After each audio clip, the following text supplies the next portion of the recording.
Ang LCC DTF machine ay ginagamit ng 7 beses sa isang linggo na may total of 147 meters.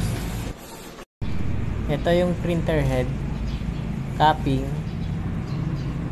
head clean,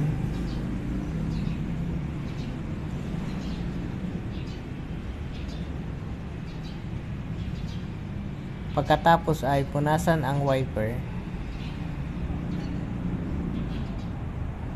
i-check ang nozzle,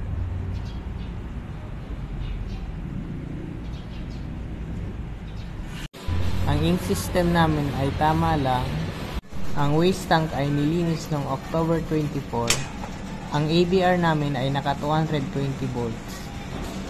Ito naman ang aming ground wire.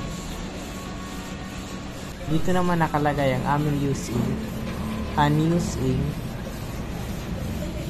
DTF powder. Ito naman ang aming output monitoring. Ito naman ang record ng nagamit sa CMYK, white isa, cyan isa, DTF film isa, DTF powder dalawa, at ito naman ang aking daily checklist. Yun lang po, thank you.